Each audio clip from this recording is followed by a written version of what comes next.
नमस्कार विद्यार्थियों, गीता शर्मा क्लासेस में मैं आपका स्वागत करती हूँ। आज मैं आपके समक्ष कक्षा 10 क्षितिज भाग 2 में संकलित कविता आत्मकथ्य लेकर उपस्थित हूँ, जिसके रचयिता श्री जयशंकर प्रसाद जी हैं। कविता की शुरुआत से पहले हम कवि जयशंकर प्रसाद जी के जीवन पर एक नज़र डालेंगे।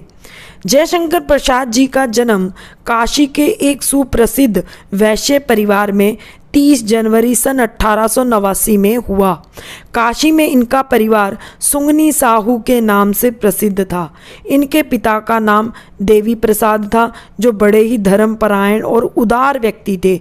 वह काशी के प्रसिद्ध क्वींस कॉलेज में पढ़ने गए, परंतु स्थितियां अनुकूल ना होने के कारण 8वीं कक्षा से आगे नहीं पढ़ पाए। बाद में घर पर ही रहते हुए उन्होंने अंग्रेजी, संस्कृत, हिंदी, उर्दू भाषाओं का ज्ञान प्राप्त हुआ। इन्हें घुड़सवारी, कसरत करने का बड़ा शौक था। छोटी आयु में ही माता पिता का साया उनके सिर पर से उठ गया था। आर्थिक परिस्थितियों में वह संघर्ष करते रहे। कठोर परिश्रम से उनका जो स्वास्थ्य था वो दिन प्रतिदिन गिरता चला गया और वे तपेदिक के रोगी बन गए। 15 नवंबर सन 1937 को इस महान साहित्यकार का देहांत हो गया। वे बहुमुखी प्रतिभा संपन्न साहित्यकार थे। इनकी प्रमुख रचनाओं में कानन कुसुम, चित्राधार, झरना, आंसू, लहर, महाराणा का महत्व, कामायनी, चंद्रगुप्त, स्कंदगुप्त, विक्रमादित्य, एक घूट, ध्रुव स्वामिनी आदि इनके काव्य संग्रह हैं। कंकाल, तितली, इरावती जो कि अधूरा रह गया था, इनके प्रमुख उपन्यास हैं। आकाशदीप, आंधी और इंद्रजाल इनके कहानी संग्रह हैं। आत्मकथ्य कविता पढ़ने से पहले हम इसके प्रसंग को जानेंगे। सन 1932 में जब मुंशी प्रेमचंद हंस पत्रिका का संपादन कर रहे थे तो उसमें आत्मकथा विशेषांक निकलना तय हुआ।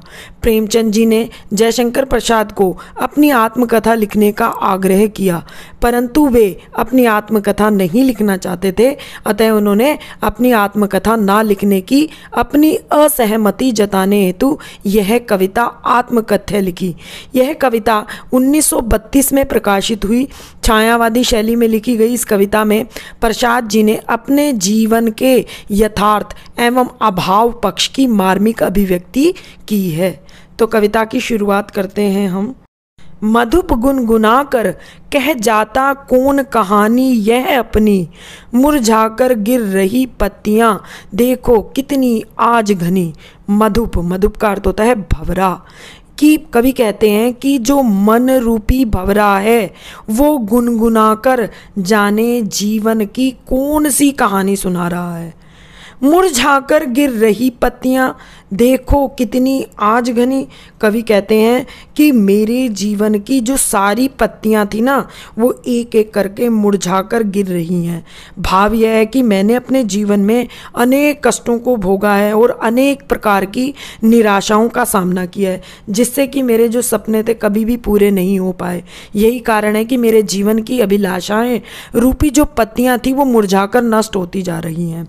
इस गंभीर अनंत नीलिमा में असंख्य जीवन इतिहास, इस गंभीर अनंत नीलिमा, अनंत मतलब जिसका कोई अंत ना हो, नीलिमा नीले रंग के, यानी कि अनंत नीलिमा का अर्थ यहाँ पर हो गया आकाश। अब कवि कहते हैं कि इस गहरे और विस्तृत जो साहित्य रूपी आकाश में अनेक साहित्यकारों के जीवन का इतिहास छिपा हुआ है। वे लोग करते ही रहते अपना व्यंग मलिन उपहास। वे सभी लोग अपनी आत्मकथा लिखकर अक्सर व्यंग तथा बुराइयों का मजाक करते रहते हैं। कहने का अभिप्राय यह है कि अन्य साहित्यकार जो अपनी आत्मकथा लिख रहे हैं उसमें आत्मकथा के अनुरूप सच के स्थान पर व्यंग तथा बुराइयों का उपहास अधिक होता है, ताकि वे अपनी पाक साफ और अपने आप को अच्छा सिद्ध कर सकें। तब भी कहते हो कह डालूं दुर्बलता अपनी बीती, तुम सुनकर सुख पाओगे, देखोगे यह गागर रीति। इन पंक्तियों में कवि अपने उन मित्रों को जो उसे आत्मकथा लिखने के लिए प्रेरित करते हैं, उन्हें संबोधित करते हुए कहते हैं कि हे मित्रों, तुम मेरी स्थिति, जबकि तुम मेरी स्थिति के बारे में सब कुछ जानते हो, फिर भी तुम कहते हो कि मैं अपने जीवन की जो दुर्बलता है, यानी कि मेरे जीवन की जो भी कमजोरियां हैं, जो भी आपत्तियां हैं, मैं उनका वर्णन करूं। तुम सुनकर सुख पाओगे, देखोगे यह गागर रीति। क्या तुम मेरी इस आत्मकथा, मेरी इस कमजोरी, मेरी इन आपत्तियों को सुनकर मेरे जीवन रूपी घड़े को खाली देखकर और मेरे कष्टों को सुनकर सुख का अनुभव करना चाहते हो? भाव यह है कि मेरे जीवन की कठिनाइयों तथा विपदा को देखकर तुम सुख प्राप्त करने की चाह कर रहे हो, लेकिन किंतु ऐसा ना हो तुम खाली करने वाले, या किंतु ऐसा ना हो तुम मेरी विडंबना को सुनकर अपने आप को मेरे जीवन की कमी का कारण समझने लग जाओ और मेरे जीवन के अभावों में आनंद लेकर अपने जीवन की कमियों को पूर्ण करने का प्रयास करो। भाव यह है कि तुम मेरी आत्मकथा को सुनकर अपने आप को मेरे जीवन की गागर खाली करने वाले स्वयं को दोषी ना समझने लग जाओ। यह विडंबना अरी सरलते तेरी हंसी उड़ाऊं मैं, भूलें अपनी या प्रवंचा औरों को दिखलाऊं मैं। अब यहाँ इन पंक्तियों में कवि अपने स्वभाव की सरलता को संबोधित करते हुए कहते हैं कि हे मेरे स्वभाव की सरलता, मैं तुम्हारा मजाक कैसे उड़ा सकता हूँ? यदि मैं ऐसा करता हूँ तो ये मेरा सबसे बड़ा दुर्भाग्य होगा। मैं इस तथ्य को स्वीकार करता हूँ कि सरलता ही मेरे जीवन में मेरे कष्टों का प्रमुख कारण रहा है, लेकिन मैं इस सरलता का अपमान कैसे कर सकता हूँ? भूलें अपनी या प्रवंचा औरों को दिखलाऊं मैं। कवि कहते हैं कि मैं अपनी आत्मकथा में अपनी गलतियों, भूलें मतलब गलतियां, अपनी गलतियों की चर्चा करूं अथवा अन्य लोगों की प्रवंचा का अर्थ होता है छल कपट, कि भाई जो अन्य लोगों के जो छल कपट की हैं कथाएं जो मेरे जीवन में जुड़ी हुई हैं, क्या मैं उन्हें सुनाऊं? ऐसा करना मेरे बश की बात नहीं है। उज्जवल गाथा कैसे गाऊं मधुर चांदनी रातों की, अरे खिलखिला कर हंसने वाली उन बातों की। उज्जवल गाथा कैसे गाऊं, कवि पुनः कहते हैं कि मेरे जीवन की जो मधुर चांदनी रातें आई थी उनकी मधुर कहानी मैं कैसे सुना सकता हूँ, क्योंकि उसका संबंध तो मेरा निजी जीवन से है, अर्थात मेरे निजी प्रेमानुभूतियाँ जो मेरे जीवन की रही हैं वो मेरी व्यक्तिगत हैं, उसको मैं दुनिया के सामने प्रस्तुत नहीं कर सकता। अरे खिलखिला कर हंसने वाली उन बातों की। अब यहाँ पर कवि कहते हैं कि मैंने अपनी प्रिया के साथ जो खिलखिलाकर हंस कर जो बातें की थी उन्हें मैं अपनी आत्मकथा के द्वारा दूसरों को नहीं सुनाना चाहता, क्योंकि वह प्रेम प्रसंग जो हैं मेरे व्यक्तिगत हैं, मेरी निजी संपत्ति हैं, उन्हें समाज के सामने व्यक्त करने का मुझे कोई अधिकार नहीं है। मिला कहाँ वह सुख जिसका मैं स्वप्न देख कर जाग गया, आलिंगन में आते आते मुस्कुराकर जो भाग गया।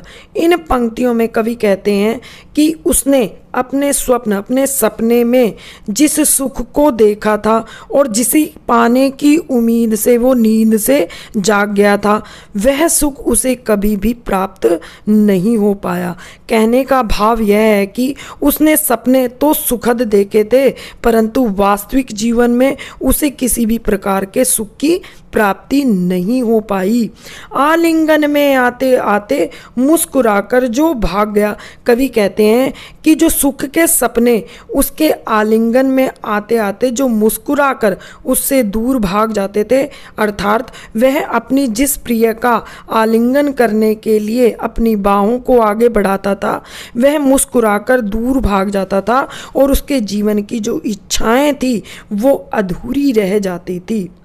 जिसके अरुण कपोलों की मतवाली सुंदर छाया में अनुरागिनी उषा लेती थी निज सुहाग मधुमाया में। जिसके अरुण मतलब लाल, कपोल गालों को बोलते हैं। कवि कहते हैं यहाँ अपनी प्रिय के सौंदर्य का वर्णन करते हुए कवि कहते हैं कि उसकी जो प्रेमिका के लाल कपोल थे यानी कि लाल गाल थे वो इतने मतवाले थे, इतने सुंदर थे कि उससे अनुरागिणी उषा लेती थी निज सुहाग मधुमाया में, कि उसकी प्रेममयी उषा भी उससे सुगंधित मधुर लालिमा उसी से ही प्राप्त करती थी।